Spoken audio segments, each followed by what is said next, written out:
எங்கள் அழைப்பை ஏற்று வந்திருக்கும் அத்தனை பத்திரிகை நண்பர்களுக்கும் ஊடகங்களுக்கும் எங்களுடைய மதிய வணக்கத்தை தெரிவிச்சுக்கிறேன். தமிழ் திரைப்பட தயாரிப்பாளர் சங்கம் சார்பாக நன்றியை தெரிவிச்சுக்கிறேன். இன்று தமிழ் திரைப்பட தயாரிப்பாளர் சங்கத்தின் செயற்குழு கூட்டம் நடந்தது. நீங்கள் சமீபத்தில் பார்த்துருப்பீங்க. திரு ஆர்.கே. செல்வமணி அவர்கள், பெப்சி தலைவர், தொழிலாளர் அமைப்பின் தலைவர் அவர்கள் தமிழ் திரைப்பட தயாரிப்பாளர்கள் சங்கத்தின் பல அவதூறுகளை சொல்லி இன்று பாரம்பரிய முக்கியமான தமிழ் திரைப்பட தயாரிப்பாளர் சங்கத்துடன் 1-to-1, ஏன்னா கிட்டத்தட்ட ஒரு 50 வருஷங்களாக பெப்சி அமைப்பும் தமிழ் திரைப்பட தயாரிப்பாளர் சங்கமும் தொழில் ஒத்துழைப்பும் அதற்கு சார்ந்த விதிமுறைகளும் எப்படி பண்ணணுங்கிறத பேசி முடித்து அதை பின்பற்றி இருந்தாங்க. இன்று அவர் சில காரணங்களுக்காக 1-to-1 தமிழ் திரைப்பட தயாரிப்பாளர் சங்கத்தில் இல்லைன்னு சொல்லி அறிவிச்சிருக்காரு. அவர் தான் முதல்ல அறிவித்தார். நாங்கள் பல பேச்சுவார்த்தைகளை நடத்தினோம். அவங்க அதுக்கு உடன்படலை. அவங்க எங்களுடைய இங்கேருந்து எஸ்ஓ பீரியட் இந்த தமிழ் திரைப்பட தயாரிப்பாளர் சங்கத்தில் 2018-19 எஸ்ஓ பீரியட் கவர்மெண்ட் இந்த சங்கத்தை எடுத்து இருந்தபோது நிர்வாகம் இல்லாத சமயத்தில் சில தயாரிப்பாளர்கள், படம் எடுத்து இருக்கிற தயாரிப்பாளர்கள் எப்படி ஒரு கண்டிஷன்ஸ் எப்படி எடுக்கிறதுங்கிறதுக்காக நடப்பு தயாரிப்பாளர் சங்கம்ங்கிறத ஆரம்பித்தாங்க. அது அந்த காலகட்டத்தில் இங்கே நிர்வாகம் இல்லை, தயாரிப்பாளர்களுக்கு ஒரு பாதுகாப்பு இல்லாத சூழ்நிலையில் அவங்க அதை ஆரம்பித்தாங்க. அது ஒரு 30 பேர் ஆரம்பித்தாங்க. அதை ஆரம்பித்து காலப்போக்கில் அது போயிட்டு இருந்தது. அதுக்கப்புறம் 2020 இங்கே தேர்தல் நடந்து இங்கே நிர்வாகம் வந்ததுக்கு அப்புறமும் அதை நாங்கள் எங்களோட சேர்ந்து ஒரு அமைப்பாக, தயாரிப்பாளர்கள் எல்லாம் முதலீடு பண்ணுறவங்க எல்லாம் ஒரு அமைப்பாக இருக்கணும்னு நாங்களும் அதை கேட்டுக்கொண்டோம். அது பல பேச்சுவார்த்தைகள் நடந்தும் அவங்க அதை ஒரு சங்கமாக நடத்தி கொண்டு போகணும்னு நினச்சிட்டே இருந்தாங்க. ஆனால் விதிமுறைகளை தமிழ் திரைப்பட தயாரிப்பாளர் சங்கம் இந்த திரைத்துறைக்கு எப்படி தயாரிப்பாளர்களை எப்படி வழி நடத்தணுங்கிற முடிவுகளை இங்கேருந்து தான் போயிட்டு இருந்தது. அதுவும் பெப்சி தொழிலாளர்களும் அதை பின்பற்றிருந்தாங்க. இதுக்கு இயக்குனர் எம். பாரதிராஜா அவர்கள் ஒரு மரியாதை நிமித்தமாக நாங்களும் அதை ரொம்ப கேட்டு டிஸ்டர்ப் பண்ணாமல் இப்படி இருக்கட்டும். ஏன்னா ஒரு தயாரிப்பாளர்கள் முதலீடு செய்கிறவங்க ஒன்றா இருந்தால் தான் நடக்குங்கிறத பல லெட்டர்களும் பேச்சுவார்த்தையும் நடக்கலை.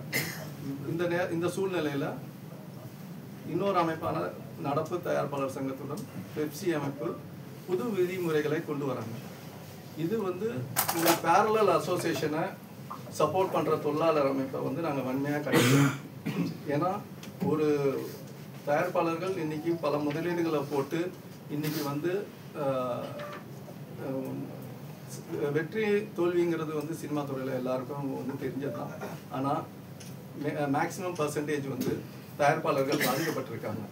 அப்போது அவங்கள ஒரு வழிமுறை நடத்துறதுக்கும் அதை எப்படி சரி பண்ணுறதுக்கும் சில விதிமுறைகளை நாங்கள் பண்ணும்போது இது பேரல் அவங்க ஒன்று இதை தொழிலாளர் அவங்க சாதகமான விஷயத்துக்காக இன்னொரு இடத்துல கையெழுத்து போட்டிருக்காரு. கையெழுத்து போட்டு எங்களது 1-to-1 வேண்டாங்கிறது சொன்னதுனால இந்த செயற்குழுவில் இதை ஒரு டீப் டிஸ்கஷன் எடுத்து நான் எங்கள் தயாரிப்பாளர்களை காப்பாற்றேன். கிட்டத்தட்ட 1500 மெம்பர்கள் இருக்காங்க. இந்த நடப்பில் இருக்கிறவங்களும் இருக்காங்க, இங்கேயும் மெம்பராக இருக்காங்க, அங்கேயும் மெம்பராக இருக்காங்க. இருந்தாலும் நாங்கள் தயாரிப்பாளர்கள் நலனை கருதி இந்த படங்கள் எடுத்துக்கொண்டு இருக்கிற தயாரிப்பாளர்களுக்கு எந்த பாதகமும் இல்லாமல் இருக்கிறதுக்காக புதிய தொழிலாளர் அமைப்பை உருவாக்குறதுங்கிறத முடிவு எடுத்திருக்கோம். செயற்குழுவில் ஏமனதாக ஒட்டுமொத்த தயாரிப்பாளர் ஆதரவுடன் இந்த முடிவை நாங்கள் எடுத்திருக்கோம். அதற்கு தமிழ்நாடு திரைப்பட தொழிலாளர்கள் கூட்டமைப்பு எங்கள் பேரில் ஆரம்பிக்கிறோம். இதில் அத்தனை எங்கள் தயாரிப்பாளர்களை காப்பாற்றுறதுக்கும் புதிய விதிமுறைகளையும் நாங்கள் என்ன பண்ணுறது எல்லாமே பேச்சுவார்த்தைகள் நடந்து கொண்டு இருக்கிறது. இதை தான் இந்த செயற்குழுவில் நாங்கள் முடிவு பண்ணியிருக்கோம். அதே நேரத்தில் அவர் வந்து திரு ஆர்.கே. சுப்பிரமணியம் அவர்கள் இதை 1-to-1 இந்த பாலிசி இந்த தமிழ் திரைப்பட தயாரிப்பாளர் சங்கம் திரு முன்னாள் முதல்வர் மக்கள் தலைவர் எம்ஜிஆரால் துவங்கப்பட்ட சங்கம், இது கலைஞர் ஐயாவால் வளர்க்கப்பட்ட சங்கம். இப்படிப்பட்ட ஒரு பாரம்பரியமான ஒரு சங்கத்தை அவங்க வந்து ஒரு ஏதோ ஒரு காரணத்தை சொல்லி இவங்க நிர்வாகிகள் சரியில்லை, அவங்க பார்க்கறதில்லை, அவங்க வந்து இவங்களுக்கு இதை ரெட்டு போட சொல்கிறாங்க, அதை பண்ண சொல்கிறாங்க, இது வந்து சொல்லி அவரை வந்து தட்டி கழித்து இதை உதாசீனப்படுத்திருக்காரு. அவர் எப்படி வந்து இன்னொரு தயாரிப்பாளர் சங்கத்தை அவர் ஆதரித்து அவர் பண்ணுறாரோ, எங்களுக்கு வேறு வழி இல்லை, எங்களே அவர் தொழிலாளர் கூட்டமைப்பை ஆரம்பிக்கிறதுக்கு அவர் தள்ளிவிட்டார்.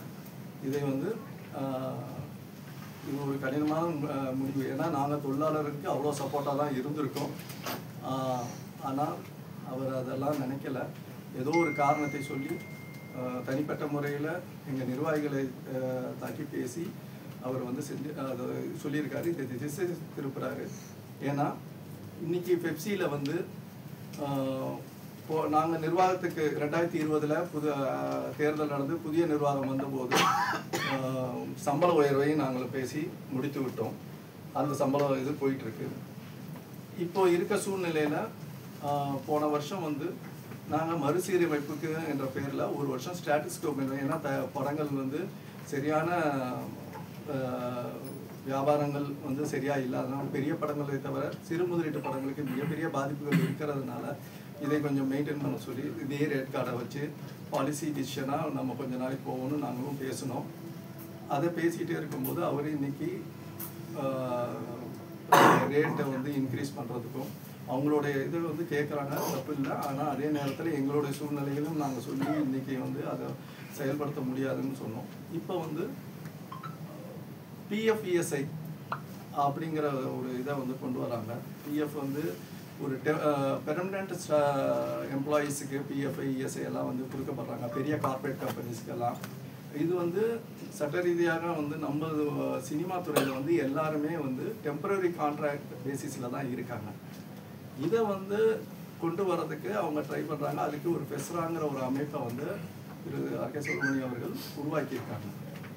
அந்த ஃபெஸ்ரா அமைப்பு வந்து என்னென்னா 23 யூனியன்கள் சேர்ந்தது பெப்சி. அதில் இருக்க தொழிலாளர்கள் அத்தனை பேரும் ஃபெஸ்ராவில் கார்டு வாங்கினா தான் வேலை இருக்கு, யூனியனில் மெம்பராக இருந்தால் வேலை இல்லை, இதில் வந்து கார்டு வாங்குங்கன்னு ஒரு கொடையின் கீழ் கொண்டு வர்றதுக்குள்ள இதை வந்து அவர் அமைச்சிருக்காரு. அது உள்ள நிர்வாகிகள் யாருன்னு தெரியாது. அதுக்கு ஒரே அமைப்பு அந்த இதை வந்து நாங்கள் கடுமையாக எதிர்க்கிறோம். ஏன்னா இதில் வந்து கொண்டு வர்றதுனால ஒரு 30% ஒரு 15% 30% இன்க்ரிமெண்ட்டு சம்பளம், இந்த PFESI ஒரு கிட்டத்தட்ட 28% கிட்ட வரும், டேக்ஸ் எல்லாம் சேர்த்தா. இது எல்லாமே ப்ரொடியூசர் கிட்ட வருது. டோட்டலாக இதை வந்து நாங்கள் வந்து கடுமையாக இருக்கிறோம். ஏன்னா 23 யூனியன்லேருந்து இருக்க வேலை ஆட்களை நாங்கள் வந்து கேட்குறோம். அவர் ஒரு படையின் கீழ் கொண்டு வந்து மொத்தத்தையும் கண்ட்ரோலில் வைக்கிறதுக்கு உள்ள சிஸ்டம் தான் அந்த அதை நாங்கள் எதிர்க்கிறோம். இதை டிசைஸ் இருப்பதான் அவர் வந்து கம்ப்ளீட்டாக வந்து நிர்வாகிகளே எங்களை வந்து அதை பண்ண சொல்கிறாரு, இது பண்ண சொல்கிறாரு. அங்கே வேலை எல்லா தொழிலாளர்களும் கிடைக்கணுங்கிறதுக்காக தான் நாங்களும் சொல்கிறோம். அவர் வந்து அது திசை திருப்ப இந்த வேலையை பண்ணிகிட்ருக்காரு. இதை நாங்கள் ஒரு அறிக்கை இந்த செயற்குழுவில் நாங்கள் பேசி முடிவு பண்ணி எங்களுக்குள்ள தொழிலாளர் அமைப்பு, எங்களுக்கு சப்போர்ட்டாக இருக்கிற தொழிலாளர்களை வச்சு நாங்கள் பண்ணுறோங்கிற முடிவை வந்து செயற்குழுவில் எடுத்திருக்கோம். இதை வந்து நாங்கள் அறிக்கையாக பத்திரிகைகளுக்கு நாங்கள் கொடுக்குறோம். வணக்கம். இதுதான் மெயினான ஒரு விஷயம். புது அமைப்பு பேர் தமிழில் இங்கிலீஷில் பெப்சின்னு சொல்கிறோம் இல்லையா, தென்னிந்திய திரைப்பட தொழிலாளர் சம்மேளனம். அது மாதிரி வந்து தமிழ்நாடு திரைப்பட தொழிலாளர்கள் கூட்டமைப்பு, அதை இங்கிலீஷில் இருக்குமா? டேண்டம். சார் பெப்சிக்கு இதுக்கு என்ன சார் வித்தியாசம்? சேலரி வைஸா இல்லை வேற ஏதாவது அந்த மாதிரி? பெரிய டிஃப்ரென்ஸ் இல்லை. வேலைகள் எல்லாருக்கும் கிடைக்கணும். ஏன்னா திரு செல்வமணி அவர்கள் வந்து அவங்க என்ன சொன்னாங்கன்னா கிட்டத்தட்ட 25,000 மெம்பர்கள் இருக்காங்க. எத்தனை பேருக்கு ரொட்டேஷன் முறையில் அவங்க வேலை வாங்கி கொடுத்துருக்காங்க. அவர் குறிப்பிட்ட பேர்களுக்கு மட்டும்தான் வேலை இருக்கு பெப்சியில் கிடைக்குதே தவிர இதை வந்து அவர் வந்து இதை பெசுறாங்கிற ஒரு இதில் கொண்டு வந்து எல்லாத்தையும் பண்ணி எத்தனை பேருக்கு ரொட்டேஷன் முறையில் வேலை கொடுக்குறாருங்கிறது இது வரைக்கும் ஒன்றும் டேட்டா கிடையாது. அதே நேரத்தில் நாங்கள் அமைக்கிறதுல வந்து புதிய ரேட் கார்டு சிறு முதலீட்டு படங்களுக்கு என்ன மாதிரி சம்பளங்கள் எல்லாமே வந்து புதியாக உருவாக்கி அதை வந்து இப்போ இருக்க தயாரிப்பாளர்கள் சொல்ல போகிறோம் சார். சார் சினிமாவில் வந்து லேபர்ன்றது ஸ்கில் லேபர்ஸ் தான் இட்ஸ் அ சேலஞ்சு சார். நிறைய பெரிய படங்கள் சின்ன படம் எதாவது ஸ்கில் லேபர்ஸ் சார். பட் அந்த ஸ்கில் லேபர்ஸ் நிறைய பேர் வந்து பெப்சியில் இது வரைக்கும் இருந்திருக்காங்க. இப்போ உங்களுக்கு எப்படி ரெக்ரூட் பண்ண போறீங்க சார்? அதாவது ஒன்றும் இல்லை சார், இப்போ இருக்கிற தொழிலாளர்களுக்கு வேலை தரணும். தமிழ்நாட்டில் படித்து விட்டு இஸ்காம் படிச்சுட்டு வேலைவாய்ப்பு தேடிக்கொண்டிருக்கிற புதிய இளைஞர்களுக்கு வேலைவாய்ப்பு தரணுன்றது அடிப்படையில் தான் இந்த திட்டமே உருவாக்கப்பட்டிருக்குது. அனைத்து தரப்பட்ட தொழிலாளர்களுக்கும் ஒரு தொழில் உறுதி செய்யப்படுகிற திட்டமாக தான் இந்த அமைப்பு உருவாக்கப்பட்டிருக்கு. அதே மாதிரி நேரத்தில் நடப்பு தயாரிப்பாளர் சங்கம் தலைவர் சொன்ன மாதிரி கடந்த காலத்தில் வரலாற்று சிறப்புமிக்க இந்த சங்கங்கள் இருந்த பொழுது 1-to-1 தமிழ்நாடு தமிழ் திரைப்பட தயாரிப்பாளர் சங்கத்துக்கும் பெப்சிக்கு மட்டுமே இருந்தது. இன்றைக்கு தன்னுடைய பணக்கார நண்பர்களுக்காக செல்லுமணி அவர்கள் பெப்சியை கொண்டு போய் அந்த ஒப்பந்தம் அங்கே நடப்பு சங்கத்தில் போட்டு நடப்பு சங்கத்தில் 23-24 எடுத்த படங்கள் பார்த்தீங்கன்னா 18 படம் 23வது வருஷத்தில் 24வது வருஷத்தில் பார்த்தீங்கன்னா 25 படம் தான். ஆனால் ஒட்டுமொத்தமாக ரிலீஸ் ஆன படங்கள் வந்து 23ல் 225 படம், 24ல் 250 படம். அப்போ தயாரிப்பாளர்கள் எந்த தயாரிப்பாளர்கள் பெப்சி தொழிலாளர்களுக்கு வேலை கொடுத்துருக்காங்கன்னா 100% விழுக்காடு தமிழ் திரைப்பட தயாரிப்பாளர் சங்கத்தை உறுப்பினர்கள் தான் வேலை கொடுத்துருக்காங்க. அந்த தொழிலாளர்கள் புறந்தள்ளிட்டு ஒரு பணக்கார நண்பர்களுக்காக போய் நடப்பு சங்கத்தில் ஒரு 8 படம் 10 படம் நடக்கிற சங்கத்தில் போய் ஒப்பந்தம் இதை மீறி வரலாற்று சிறப்புமிக்க இந்த இதை மீறி ஒப்பந்தம் போட்டிருக்கிறாருன்னா அவர் தொழிலாளர் மேலே இருக்கிற அக்கறையில் பண்ணல. அதனால தான் தமிழ் திரைப்பட தயாரிப்பாளர் சங்கம் என்னைக்குமே தொழிலாளர் பக்கம் தொழிலாளர் நலன் பற்றி சிந்திக்கிறதுனால இந்த புதிய கூட்டமைப்பு உருவாக்கியிருக்கு. சார் கூட்டமைப்பு ஆரம்பிக்கிறதுல உண்மையிலே நல்ல பாராட்டுறதுக்கு விஷயம். நான் என்ன சொன்னேன், ஒரு மூட்டு பூச்சிக்கு பயந்து வீடு கொடுத்துற கதையாட்டம் செல்வமணியோ இல்லை சுவாமிநாதன் இல்லை XYZ யாரோ அங்கே அதிகாரம் பண்ணக்கூடிய நிர்வாகிகளுக்கோசரம் நம்ம வந்து மற்ற லேபர்ஸ் பாதிப்பேன் அவங்கள வெளியேற்றதுக்கு முயற்சி நீங்க செய்யலையா? அது சங்கத்தில் இருக்கு. ஏன்னா சம்பளம் கொடுக்குற முதலாளி நீங்க சார், அது வெறும் தொழிலாளிகள் தான் சார். அது எங்க இன்னொரு அமைப்புல போய் தலையிட்டு நிர்வாகிகளை மாத்துறது எங்க வேலை? அது அந்த அமைப்புல இருக்கிற ஓட்டு போட்ட தகுதி இல்லாம முடிவு பண்ண வேண்டிய விஷயம். எங்க தமிழ் திரைப்பட தயாரிப்பாளர் சங்கத்தில் இருக்கிற எல்லா உறுப்பினர்களுக்கும் தொழில் நிறைய ஒரு நல்ல உறவு இருக்கணும். அவங்க தொழில் எந்த விதத்திலும் பாதிச்சிடக்கூடாதுன்றதுக்காக தான் தமிழ்நாடு திரைப்பட தொழிலாளர் கூட்டமைப்பு என்கிற அமைப்பை நாங்கள் உருவாக்கி இருக்கிறோம். எப்படி ஒரு காலத்தில் தென்னிந்திய இயக்குனர் சங்கம் என்பது பெயர் மாற்றம் செய்யப்பட்டு தமிழ் திரைப்பட இயக்குனர் சங்கம் என்பது உருவானுச்சோ அதே மாதிரி தான் இன்னைக்கு தமிழ்நாட்டில் இருக்கிற இளைஞர்களுக்கும் இப்போ கரண்ட்ல இருக்கிற தொழிலாளர்களுக்கும் ஒரு வேலை வாய்ப்பு கிடைக்கணும்.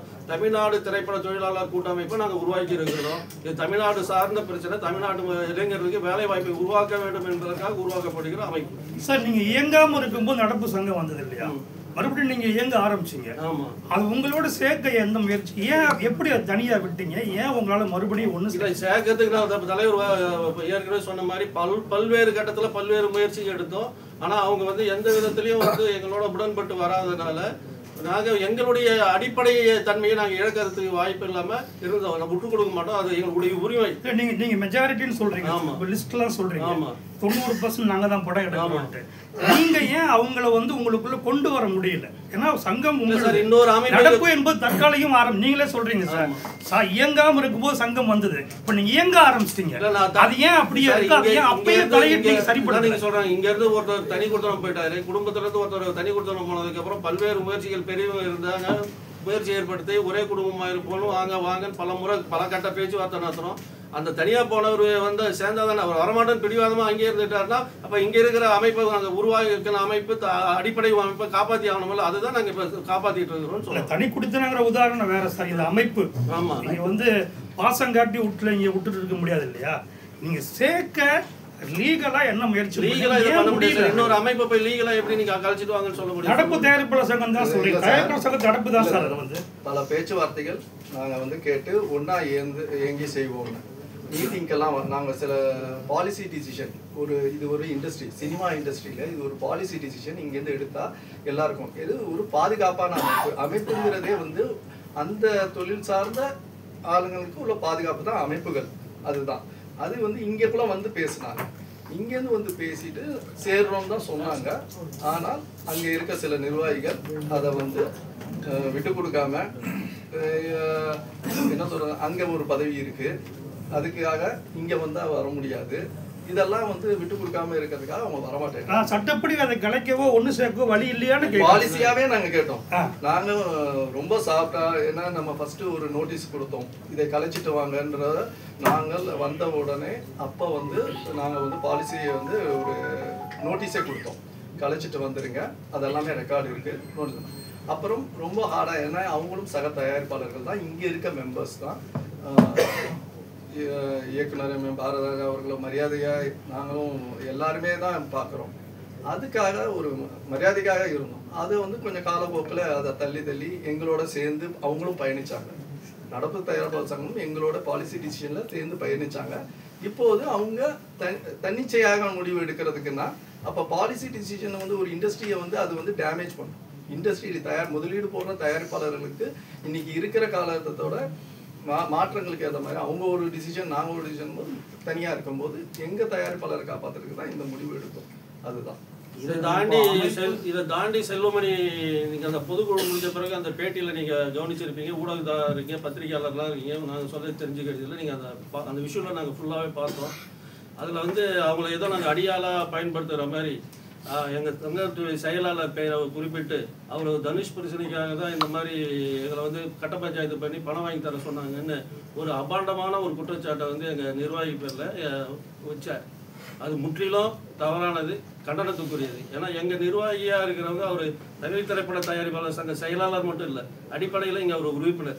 ஒரு உறுப்பினருக்கு ஏற்பட்ட பிரச்சனை அவர் சங்கத்தில் அணுகி அவர் கடிதம் கொடுத்து அந்த சங்கம் அந்த பிரச்சனையை பேசுறது வழி அது தொடர்ந்து நடந்துட்டு இருக்கு.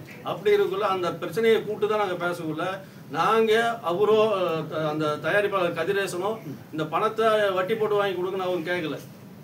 இவர் தான் சொன்னார், இந்த மாதிரி அவங்க பணம் தரேன்னு சொல்கிறாங்க, அதனால் நம்ம பேசலாமான்னு சொல்லக்குள்ள. அப்போ தான் நாங்கள் இப்போ படம் பண்ணுறதுக்கு தான் நம்ம அட்வான்ஸ் கொடுத்தோம். அன்னைக்கு 7 வருஷத்துக்கு முன்னாடி என்ன அவர் சம்பளம் வாங்கினாரோ அந்த சம்பளத்தின் அடிப்படையில் அட்வான்ஸ் கொடுத்தோம். அந்த சம்பளத்துக்கு எங்களுக்கு படம் பண்ணி கொடுக்குன்னு சொல்லி தான் நாங்கள் கேட்டோம். இதே இடத்துல பெப்சி, நடப்பு சங்கம், தயாரிப்பாளர் சங்கம் எல்லா நிர்வாகிகளும் உட்காந்து பேசினப்ப இதே செல்வமணி வந்து ஒத்துக்கிட்டு போனது 100% அல்ல 200% தயாரிப்பாளர் அட்வான்ஸ் கொடுத்த படத்துக்கு கால் ஷீட்டு தரணுன்றது நான் ஏற்றுக்கொள்கிறேன். இட்லி கடை படம் ஷூட்டிங் முடிஞ்சதுக்கு அப்புறம் இந்த அக்டோபர் மாதத்தில் 2 பிரச்சனை, தனுஷ் பிரச்சனை, தலைவருக்கு ஒரு படம் ஒரு பிரச்சனை, கதிரேசன் சாருக்கு ஒரு பிரச்சனை இருந்துச்சு. 2 படத்தையும் நாங்கள் வந்து தனுஷ்கிட்ட கால் ஷீட் தரணும் தான் நாங்கள் பேசுவோம். அதுதான் முறை. 100% 200% ஏற்றுக்கொள்ள வேண்டிய விஷயம். கட்ட பஞ்சாயத்து பண்ணுறது இல்லை, வட்டிக்கு பணம் வாங்குறது இல்லை அப்படின்னு சொல்லிட்டு தான் இப்போ முடிவு பண்ணிட்டு போனோம். எந்த சூழ்நிலையிலையும் நாங்கள் வந்து பணம் வாங்கி கொடுங்கன்னு நாங்கள் 5 கோடி வாங்கித்தாங்க, 20 கோடி வாங்கித்தாங்க, நான் பணமாக கேட்கல, கால் ஷீட் தான் கேட்குறோம். இது கடந்த காலத்தில் இருந்து இருக்குது. இப்போ அடியாலாக பயன்படுத்திக்கிட்டேன்னு கேட்குறாரு. 3 வருஷம் நான் தலைவர் சொன்ன மாதிரி அட்டாக் கமிட்டி இருந்தப்போ வடிவேல் வந்து 3 வருஷம் நிறுத்தி வச்சுருந்தீங்களே, அப்போ நீங்கள் அந்த செஞ்சீங்கள, அப்போ அது சரியா? அவங்களே தான் இப்போவும் நடப்பு சங்கத்தில் நிர்வாகிகளாக இருக்காங்க. அவங்களுக்கு ஸோ அவங்களோட தான் அவர் வந்து பயணிக்கிறார். அதே வடிவேலு பிரச்சனையை கொண்டாந்து இப்போதான் நாங்கள் இங்கே பேசி தீர்த்து தான் திரும்பி அவர் வந்து ரீஎன்ட்ரி ஆகி நடிச்சிட்டு இருக்காரு. அப்படி இருக்குள்ள அன்னைக்கு இதே நாங்கள் அடியாளாக பயன்படுத்துகிறோன்னு சொல்கிற செல்வமணி சாரை கேட்குறேன். நாங்கள் இங்கே தயாரிப்பாளர் படம் எடுத்து ரிலீஸுக்கு நாளைக்கு ரிலீஸ்னா இன்னைக்கு அப்போல்லாம் லேப் லெட்ரு, லேபில் வந்து பெப்சி தொழிலாளர்களுடைய சம்பளம் எவ்வளோ பாக்கி இருந்ததுன்னு எத்தனையோ முறை வந்து எங்ககிட்ட கடிதம் கொடுத்து அந்த கடிதத்தின் அடிப்படையில் நாங்கள் அவங்களுக்கு எங்கள் தயாரிப்பாளர்கிட்ட வந்து பணத்தை வாங்கி அவங்களுக்கு செட்டில் பண்ணி கொடுத்துருவோமே. அப்போ எங்களை அடியாளாக பயன்படுத்திக்கிட்டாரா? ஆனால் அந்த வீடியோவில் அவர் பேசின போது அந்த இதில் பேசும்போது இவர் கதிரேசன் சார் மேட்டில் 3 கோடி ரூபாய் ஒரு அட்வான்ஸ் கொடுத்ததாகவும் 2 வருடம் கழிச்சு வந்து தனுஷ் வந்து திருப்பி கொடுத்து இவங்க அக்செப்ட் பண்ணல, அதனால எங்களுக்கு படம் பண்ணாங்க, இவரால் பணம் பண்ண முடியல அவர் சொன்னது இதுதான் சார். அதுக்கான பதிலடி. அப்புறம் 6 கோடிக்கு கொடுத்தோம், அப்புறம் ஒத்துக்கல 8 கோடி கொடுத்த மட்டும் இவங்க 16 கோடி கேட்டாங்க அப்படின்னு சொல்லிட்டு கொஞ்ச நாளைக்கு முன்னாடி சொன்னேன், தெளிவா சொன்னோமே. 7 வருஷத்துக்கு முன்னாடி வட்டிக்கு பணம் கொடுக்கல கதிரேசன். அவர் படத்தை நடிக்கிறதுக்கு கால் ஷீட்டுக்கு அட்வான்ஸாக கொடுத்த தொகை தான் அந்த பணம். 3 கோடி + 1 4 நினைக்கிறேன். 3 கோடி. அப்போ முன்னப்பினர் அது தெரிஞ்சுக்கிங்க. அட்வான்ஸ் கொடுத்தது படம் கால் ஷீட்டு கேட்டு தான், வட்டிக்கு பணம் தரல. அவர் வட்டிக்கு தரலன்னு அவர் தான் சொல்றாரு. வழி நாங்கள் கேட்கல. எங்கள் தயாரிப்பாளர் சங்கம் அப்படி பேசல, பெப்சி அப்படி பேசுவானு தான் நாங்களும் சொல்கிறோம். இன்னும் கேட்டிங்கன்னா அந்த பிரச்சனை நடிகர் சங்கத்துக்கும் தயாரிப்பாளருக்கு சங்கத்துக்குமான பிரச்சனை. இவர் ஏன் நடுவில் வந்து கடை பஞ்சாயத்து பண்ணுறாரு? அப்போ தனுஷ் தனிப்பட்ட முறையில் தனுஷுக்கு ஏதாவது கமிட்மெண்ட் ஆயிருக்காரு, அவங்க அப்பாக்காக அவர் கமிட் பண்ணி பேசுகிறாரா? நாங்கள் பணம் எங்கள் தயாரிப்பாளர் நடிகருக்கு கால் ஷீட்டை கேட்டு கால் ஷீட்டுக்காக 3 கோடி ரூபா அட்வான்ஸ் கொடுத்துருக்காரு சார். எந்த நடிகருக்கு வேணாலும் நம்ம தயாரிப்பாளர் கொடுக்குறாங்க. வாங்கின பணத்துக்கு அட்வான்ஸ் வாங்கின பணத்துக்கு படம் பண்ணி கொடுக்கணுன்றது தான் முறை காலகாலமாக இருக்கு. இதுக்கு முன்னாடி எவ்வளோ பேர் நடந்திருக்கு. அதுதானே திரும்பி கேட்குறோம், அதுதானே அவரோட உண்மையிலே சார் அவரோட உழைச்ச பணம் கொடுத்துருக்காரு 3 கோடி. ஆனா அவர் சொன்னதுல 16 கோடி கேட்டாங்க அப்படின்ற அன்னை சம்பளத்துக்கு கால் ஷீட் தானே கேட்கறோம், நாங்க பணம் கேட்கலையே. அப்ப இவர் கேட்கல, சொல்லுங்க காமிக்க சொல்லுங்க, ஆதாரபூர்வமா காமிக்க சொல்லுங்க. இததான் அவர் வேண்டிய குற்றச்சாட்டு. அவர் ஏன் குற்றச்சாட்டு சொல்றாருன்னா, இது அவர் வந்து பையன் ஒரு இடத்துல அந்த அரசு உத்தரவை கலைஞர் கொடுத்த அரசு உத்தரவை எடுத்து பாருங்க. 65 ஏக்கர் பெப்சி தொழிலாளர்களுக்கு கொடுத்துருக்காங்க. அதில் மொத்தம் 90 ஏக்கருக்கு மேலே தலைவர் தமிழ் இண்டஸ்ட்ரிக்கு கொடுத்தார் கலைஞர். அந்த உத்தரவில் ஒரு அமைப்புக்கு இத்தனை ஏக்கர்னு இருக்கு. அந்த ஏக்கரில் என்ன உத்தரவுனா, அங்கே அடுக்குமாடி குடியிருப்பு தான் கட்டலாம், இண்டிவிஜுவல் வீடோ இண்டிவிஜுவல் பட்டாவோ தர முடியாது. இது சட்டத்துக்கு புறம்பானது. ஆனால் அங்கே வந்து 15 ஏக்கர் பொது பயன்பாட்டுக்குன்னு ஒதுக்கிற இடத்துல போய் கமர்ஷியலாக 15 ஏக்கரில் இது ஃப்ளோர் கட்டி வாடகை வசூல் பண்ணிட்டு இருக்காங்க. அது வந்து இடமே வந்து சொசைட்டிக்கு வந்து அந்த அமைப்பில் இருக்கிற சொசைட்டியை கையாள வேண்டியது, சொசைட்டி நிர்வாகம் பண்ண வேண்டியது. ஆனால் அந்த சொசைட்டிக்கு அந்த இன்னைக்கு வர வாடகை அந்த சொசைட்டிக்கு அந்த பணம் போகலையான்னு எங்களுக்கு தெரியாது. நாங்கள் வீடு கட்டுறதுக்கு அடுக்குமாடி குடியிருப்பு கட்டுறதுக்கு தான் நாங்கள் முயற்சி பண்ணிட்டு இருக்கிறோம். ஆனால் நீங்கள் கமர்ஷியலாக கட்டடம் கட்டி அரசாங்கத்திடமே பணம் வாங்கி கட்டடம் கட்டி அதில் பல்வேறு முறைகேடுகள் இருக்குது. அதை திசை திருப்பதுக்காக நீங்கள் நடப்பு சங்கத்தோட கையெழுத்து போட்டு இந்த பிரச்சனை திசை திருப்பி, தனுஷ் பிரச்சனை அந்த பிரச்சனை இந்த பிரச்சனை திசை திருப்புறீங்க. எங்கள் தயாரிப்பாளர் கதிரேசனும் கேட்டது நாங்கள் கொடுத்த அட்வான்ஸுக்கு கால் ஷீட் தான். அதில் நாங்கள் உறுதியாக இருக்கோம். எங்களுக்கு பணம் வேணாம், வட்டி வேணாம், எதுவும் வேணாம். அன்னைக்கு 7 வருஷத்துக்கு முன்னாடி சம்பளம் பேசி அட்வான்ஸ் கொடுத்தாங்களோ அதுக்கு நடிச்சு கொடுங்க தான் கேட்கும். மேலெடுத்து உத்தரவு மேலெடுத்துறது எந்த உத்தரவு எங்களுக்கு வரல சார். அப்படி அவர் கற்பனையில் சொல்றாரு. அவரு திசை திருப்பதற்காக எதை போட்டா பத்திக்கன்றதுக்காக அந்த மேலிடன்ற போட்டு ஒரு திணிக்கிறார். யார் மேலிடன் அவரே சொல்லியிருக்கலாமே. அமைப்பு சாரா தொழிலாளர்களுக்கு பிஎஃப் கிடையாதுங்கிறதாக அவங்க பேசுற ஆரம்பிச்சிருக்காங்க தொழிலாளர்களுக்கு. அதை எதுக்கு என்ன சார்? அது கடைசியா தயாரிப்பாளர்கள் தான் சார். என்ன சார் இது, தயாரிப்பாளர்கிட்ட இருந்து என்னதான் போல. அவங்க காலையில எந்திரிச்சு வந்ததுல இருந்து தயாரிப்பாளரோட செலவு தான். காலையில அனுப்பலைன்னா வரமாட்டாங்க. காலைல 9 மணிக்குன்னா 8 மணிக்கு தான் வருவாங்க. டைமிங் எல்லாமே அது நாங்களும் சில அவர் வந்து நிறைய பண்ணி கொடுத்துருக்கோம்னு சொல்லுவோம். தொழிலாளர்களுக்கு நாங்கள் பண்ணி கொடுக்கலன்னு அவரால் சொல்லுங்க பார்ப்போம். எல்லாமே பண்ணுவோம். காலையில வண்டி அனுப்புறதுல இருந்து கடைசி இறக்கி டிராப் பண்ற வரைக்கும் தயாரிப்பாளரோட கணக்குல தான் எல்லாமே. அதோட கணக்கு வரல சார். நிறைய இது இருக்கு சார். அவங்க பேசுற ஒரு படம் தயாரிச்சுட்டு ஒரு நாள் கிட்டத்தட்ட ஒரு 40 நாள், சின்ன படம் 40 நாள் ஷூட்டிங் எடுக்கிறாங்கன்னா 39 நாள் கொடுத்துருவாங்க. அந்த ஒரு நாள் கொடுக்கலன்னா அவங்க வந்து அவங்க பேசுற பேச்செல்லாம் வேற. ஒரு ஆர்டிஸ்ட்டை தூக்கிட்டு போய் வச்சிடுறாங்க. ஒரு நாள் சம்பளம் வரல. 8 வருஷத்துக்கு முன்னாடி 3 கோடி ரூபா கொடுத்து ஒரு தயாரிப்பாளர் சும்மா உட்காந்துருக்கிறோம். அதை வந்து பேசுறத வந்து நீங்க எப்படி கொச்சைப்படுத்தி பேசுவீங்க? உங்களோட ஒரு நாளுக்கு ஒரு படத்தோடைய ஆர்டிஸ்ட்டை தூக்கிட்டு போய் வச்சுக்கிறீங்க. அதுக்குள்ள நிறைய விஷயங்கள். நான் சார் நிர்வாகத்துக்கு சங்கங்கிறது வந்து நிறைய பிரச்சனையை கையாளுறது எல்லாமே தான் இருக்க தான் செய்யும்.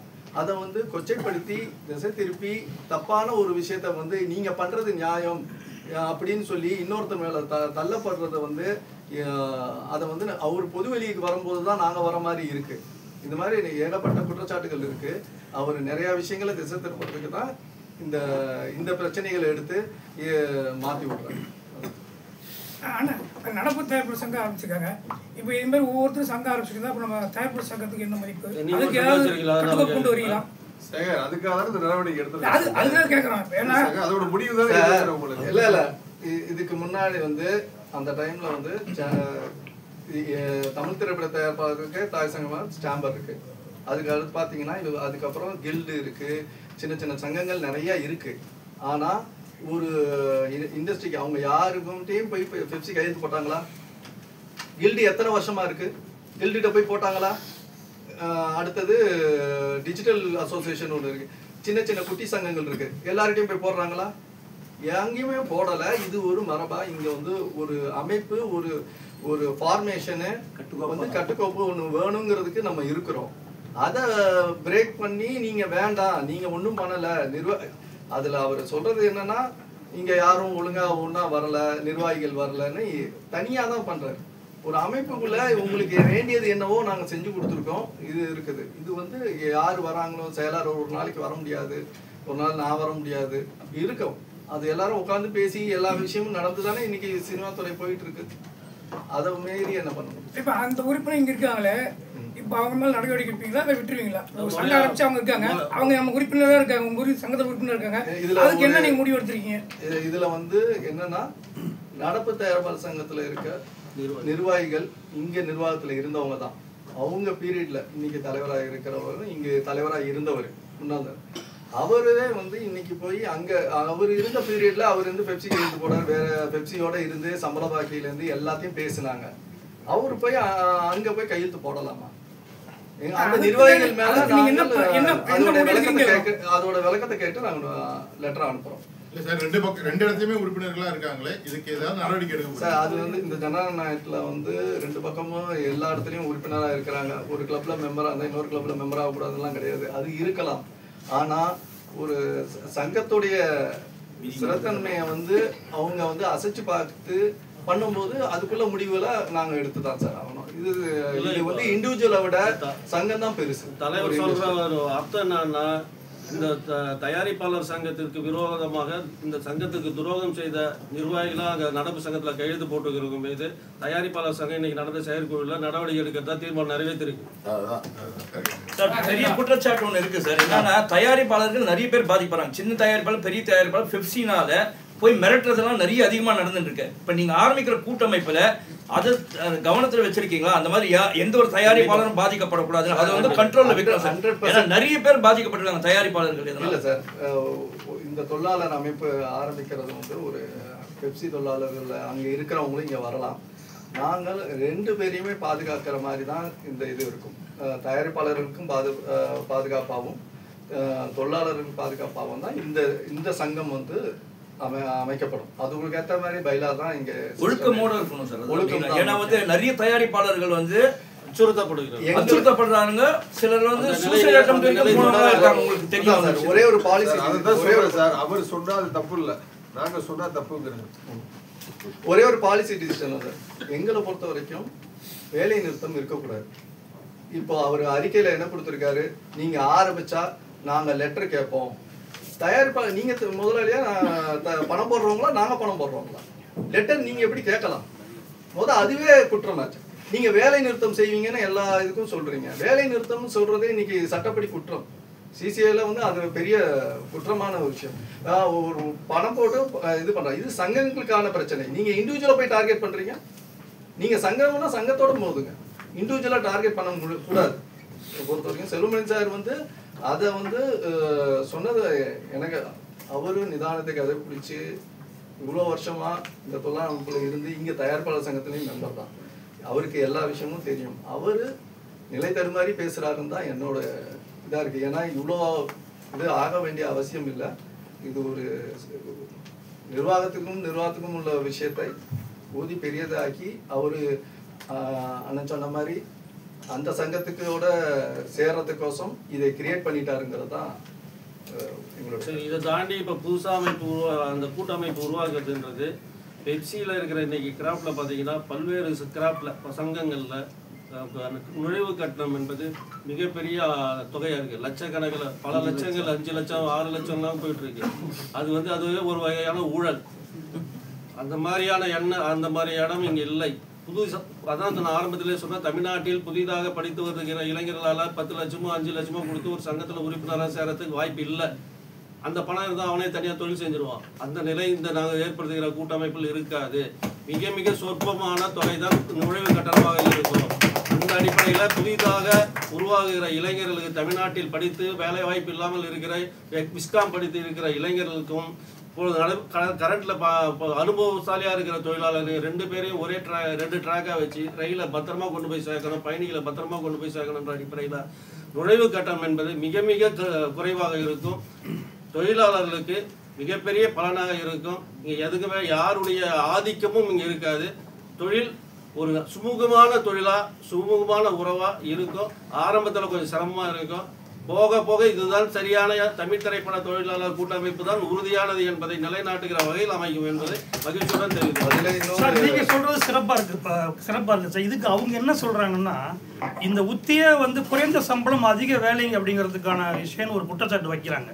அதுக்கு உங்களுடைய பதில் என்னன்னு இப்பயே நீங்க சொல்லிடுறேன் சார். இப்போ பாம்பேல வந்து இதே மாதிரி 3 அசோசியேஷன் இருக்கு. கர்நாடகாவில் பார்த்தீங்கன்னா 2-3 அசோசியேஷன்.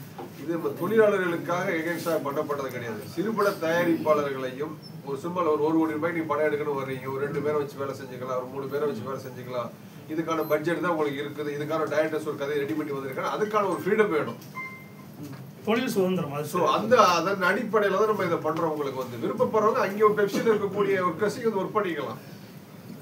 யாரும் எது கிடையாது உங்களுக்கு. ஏன்னா படைப்பாளிகள் 95 ஆரம்பிக்கும் போது கிட்டத்தட்ட 3 வருஷம் படைப்பாளிகளுக்கு வந்து பெப்சி வந்து தனித்தனியாக வேலை பார்த்துக்கிட்டு இருந்தாங்க. அப்படிதான் 3 வருஷம் போச்சு உங்களுக்கு. இது பல வருஷமா பல கோரிக்கைகள் இருக்கு. அந்த சூழ்நிலைக்கு வந்து செல்லுபடியாளர்கள் தள்ள வச்சுட்டாரு இப்போ உங்களுக்கு. இல்லை அதை தாண்டி ஒரு கருத்தை சொல்றேன் சார். அவர் அந்த பேட்டியில் சொல்றாரு, பையனூரில் வந்து விஜய் படம் வந்து ஷூட்டிங் நாங்கள் வந்து தமிழ்நாட்டுக்குள்ளே நடந்ததுனால 2.5 லட்சம் வேலை நாட்கள் வந்து அந்த தொழிலாளிக்கு கிடைச்சின்னு சொல்கிறார். ஒரு விஜய் படத்துக்கு 2.5 லட்சம் வேலை நாட்கள் அவங்களுக்கு கிடைச்சிதுன்னா தமிழ் திரைப்பட தயாரிப்பாளர் சங்கத்தில் 200 படம் தயாரிச்சுட்டு இருக்காங்களே, அப்போ எத்தனை கோடி வேலை நாட்கள் நாங்கள் உங்களுக்கு கொடுத்துருப்பாங்க. நன்றியை ரவ கூட மறந்துட்டு ஒரு 10 பேர் எடுக்கிற படம் எடுக்கிற இடத்துல போய் தயாரிப்பாளர் சங்கத்தில் நீங்கள் வந்து இது துரோகம் பண்ணிட்டு போய் நீங்கள் அந்த கையெழுத்து போடுறீங்கன்னா அதனுடைய நோக்கம் அது என்னன்றதை அவர் தான் சொல்லணும். அதை நாங்கள் வெளிப்படையாக சொல்ல ஆரம்பித்தா அது தனிநபர் விமர்சனம் ஆகிடும். அந்த விமர்சனத்துக்குள்ளே நாங்கள் தனியாக போகல. இது தலைவர் சொன்ன மாதிரி அமைப்புக்கான பிரச்சனை. இந்த அமைப்புக்கான எங்கள் தயாரிப்பாளர்களை எங்களை நம்பி வருகிற தொழிலாளர்களை காப்பாற்றுவதற்காக தான் அது முடிவெடுத்திருக்கிறோம். அது அதனால நிச்சயமா இது சக்சஸ் ஆகும். ஒரே ஒரு கோரிக்கை சார், அது சொல்லிட்டு அவர் கம்ப்ளீட் பண்ணாங்க. நீங்க சொல்லுங்க சார். அப்புறமா இந்த டான்சர்ஸ் அசோசியேஷன் இந்த மாதிரி நிறைய கிராஃப்ட்ஸ் இருக்குல்ல, இப்போ அவங்க கிட்ட மேன் பவர் கரெக்டாக இல்லை, வெளியிலேருந்து ஹையர் பண்ணுறாங்க. ஹையர் பண்ணும்போது த்ரூ ஏஜென்ட்ஸ் ஹையர் பண்ணுறாங்க. அந்த ஏஜென்ட்ஸ் வந்து ப்ராப்பராக போயிட்டு அவங்களுக்கு கொடுக்காத தொட்டு அதில் பாதிக்கப்படுற நிறைய தயாரிப்பாளருங்க பாதிக்கப்படுறாங்க. அவங்க வந்து டான்சர்ஸ் எங்கே போகிறாங்கன்னா பெப்சிக்கு போக மாட்டாங்க, நேராக வந்து அந்த தயாரிப்பாளர் வீட்டில் வந்து உட்காராங்க, இல்லை இங்கே வந்து பிரச்சனை பண்ணுறாங்க சார். அதுக்கு என்ன பண்ண முடியும் சார்? இல்லை சார், இது வந்து நீங்கள் ஒரு கரெக்டான பாயிண்ட் ஒன்று கேட்டிருக்கீங்க சார். இதில் மிகப்பெரிய ஊழல் நடக்குது. வெளியிலேருந்து எடுத்துகிட்டு வந்துட்டு அதோட அவங்க வேலை செஞ்சவங்கள நீங்கள் தயவு செஞ்சு கேளுங்க, அவங்க கைக்கு எவ்வளோ போகுது, எங்ககிட்ட என்ன பில்லுன்னு நாங்கள் பில்லு காட்டுறோம். மிகப்பெரிய நிர்வாகிகளால நடக்குதுன்னு சொல்றாங்க, அது இருக்குது. அதெல்லாம் வந்து இப்போ முதல் கட்டமாக நாங்கள் இந்த செயற்குழுவில் எடுத்த தீர்மானம் என்னன்னா, துணை நடிகர்கள் இதுக்கு முன்னாடி வந்து தென்னிந்திய நடிகர் சங்கம் வந்து எங்களை வந்து கேட்டுக்கிறாங்க, அங்கே தான் எடுத்துட்டு இருந்தாங்க. அப்புறம் ஜூனியர் ஆர்டிஸ்ட் அசோசியேஷன் இவங்க பெப்சியில் ஆரம்பித்து இதை க்ளோஸ் பண்ணிட்டாங்க. எஸ்ஓ இந்த கவர்மெண்ட் அண்டர்டேக் பண்ணுறதுக்கு முன்னாடி வரைக்கும் நடிகர் சங்கத்திலையும் இதுலேயும் 50-50 வந்து எடுக்கணுங்கிற கண்டிஷன் இருந்தது. அதுக்கப்புறம் மொத்தமாக பெப்சி அதை கண்ட்ரோலில் எடுத்துட்டு நடிகர் சங்கத்திலேருந்து எடுக்கக்கூடாது. அங்கே இருக்க துணை நடிகர்கள் அங்கே இருக்க ஆட்களுக்கு வேலை இல்லாமல் செஞ்சாங்க. இதே நாங்களும் பேசி 50-50 எடுங்கன்னோம். சரின்ட்டு போய் அவங்க பண்ணுறது தான் பண்ணாங்க. நான் மெம்பர்ஸ் தான் அதிகமாக வராங்க. நீங்கள் கேட்ட மாதிரி சார், நான் மெம்பர்ஸ் அதிகமாக வராங்க. ஏன்னா ஒரு ஜூனியர் ஆர்டிஸ்ட் ரெட் கேர்ள் அப்படின்னு பார்த்தீங்கன்னா 2000, 2500, 5000ன்றாங்க. அவங்களுக்கு கொடுத்து 500, 600 கன்வீன்ஸ்களும் கொடுக்குறது இல்லை. நடந்துட்டு இருக்கு இது. சரி, ஒரு இதெல்லாம் வந்து நாங்கள் பேசி சரி பண்ணி எவ்வளோ பஞ்சாயத்துகள் பதிரத்தன் சார் வந்து பண்ணியிருக்காரு இந்த விஷயத்தை பொறுத்த வரைக்கும். பர்டிகுலராக இந்த செயற்குழு நாங்கள் என்னன்னா வரும் இந்த எங்கள் தயாரிப்பாளர்களை இனிமேல் துணை நடிகர்களை வந்து தென்னிந்திய நடிகர் சங்கத்திலேருந்து எடுக்கணும்னு அவங்க கொடுத்த லெட்டரை கொடுத்த பேரில் எடுக்கணுங்கிற தீர்மானத்தை நாங்கள் இப்போ இந்த இதில் வந்து எடுத்துட்டு இதை எல்லா தயாரிப்பாளர்களுக்கும் தெரிவிக்கணும். இதுதான் ஃபர்ஸ்ட் ஸ்டெப்பாக நாங்கள் எடுக்கிறோம். வாய்ஸ் ஓவர் டப்பிங் யூனியன்லேருந்து எஸ்வி சேகர் அவங்க ஒரு அசோசியேஷன் இருக்கு, அது அமைப்பாகவே உள்ள வரேன்றாங்க. நிறைய அமைப்புகள் அங்கே இருக்கிறவங்களே உள்ள வரேன்றாங்க. எங்களோட நோக்கம் அப்படி இல்லை, எல்லாருக்கும் ஒழுங்காக வேலை கிடைக்கணுங்கிறதுனால நாங்கள் அதை வந்து பேச்சுவார்த்தையில் நடத்திட்டு இருக்கோம் சார்.